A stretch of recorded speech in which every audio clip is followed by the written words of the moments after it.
that in today's time, if anyone has to achieve dreams, then there are only three places in the world. One, US, because it's always the place of dreams. Second, China. Third, India. So being an Indian, I thought of coming back to India. So talking about the Indian digital lending landscape, I think when you started working with Rubik and when you entered the fintech ecosystem, काफी nascent था वो time पे, and it's evolved a lot right now. And you were at the core of ecosystem working with these lending startups. So what is your view on it? आपका like overall segment का आपका क्या view है? Where do you see this heading? In India, if you see RBI's data, 60% of loans are done by commercial banks are only done in Delhi and Maharashtra. That's a fact. Right. So you can see the penetration of loans in India. We are as a society moving to the stage where people now are not fearing from the credit. They believe that it can help them to grow. So for the penetration into the ecosystem, technology is the only way. So I believe it will grow. What is the problems that you have faced, or what are the challenges that you have faced?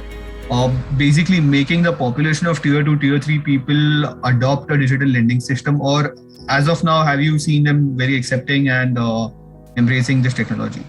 See, even in tier 2, tier 3 cities, now people use all kind of, technologies. People are aware about it. So it's not a problem from the demand side, I'll say. The problem is more from the supply side. We want to digitize mortgages, but as of now, mortgages are offline primarily because of the fact that we don't have a centralized database of properties.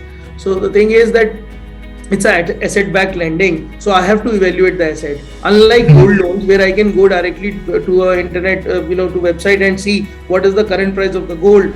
We have got paperless login facilities, so till sanction the journey is completely paperless on our platform. So we deploy a network of agents. These agents actually go to the customer, they put in their details in our app, and then they qualify them for a bank and then do the application. So you get the sanction online. Once the sanction is provided, then my agent helps the customer in the offline fulfillment, where you have to collect the documents and give it to the bank. So it's a phygital kind of model, and my agents are educated people. They are financially literate. These consist of people like chartered accountants, financial advisors, property dealers. So those kind of people are there in my network, and these people actually help our customer in doing end-to-end fulfillment rather than just passing on leads to the bank.